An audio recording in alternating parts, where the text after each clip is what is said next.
ಪಶ್ಚಿಮ ಘಟ್ಟಗಳ ಅಡಿವಾರದಲ್ಲಿ ನೆಲೆಸಿದ್ದ ಕುಂದೂರಿನ ಹಳ್ಳಿ ಜನರ ಜೀವನ ಸಂಪೂರ್ಣವಾಗಿ ಅರಣ್ಯ ಮತ್ತು ದೈವಗಳ ಮೇಲೆ ಅವಲಂಬಿತವಾಗಿತ್ತು. ಹಳ್ಳಿಯ ರಕ್ಷಕ ದೈವವಾದ ಪಂಜುರ್ಲಿ ಎಲ್ಲರಿಗೂ ಆಶ್ರಯ. ಹಳ್ಳಿಯವರು ದೈವಕ್ಕೆ ನುಡಿ ತಪ್ಪದವರು. ದೈವ ಮನೆಗೆ ಧೂಪ ದೀಪ ನಿಲ್ಲದ ದಿನ ಇರಲಿಲ್ಲ.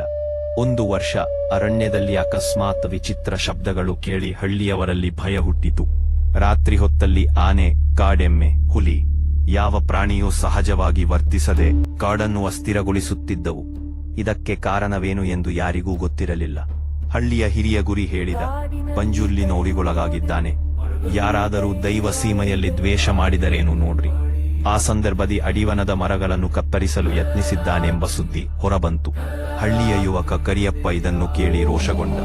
ದೈವನ ಸೀಮೆ ಯಾರೂ ಮುಟ್ಟೋದು ತಪ್ಪು ಎಂದು ಆ ಮನುಷ್ಯನನ್ನು ತಡೆಯಲು ಕಾಡಿನೊಳಕ್ಕೆ ಹೊರಟ.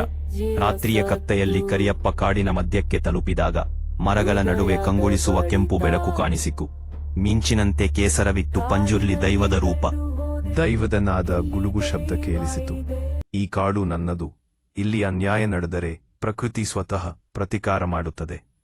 ಇದಾದ ರಾತ್ರಿ ವ್ಯಾಪಾರಿ ಆಕಸ್ಮಿಕವಾಗಿ ಕಾಣೆಯಾಗಿದ್ದಾನೆ. ಮರಗಳು ಪುನಃ ನಿಂತಂತಿದ್ದವು.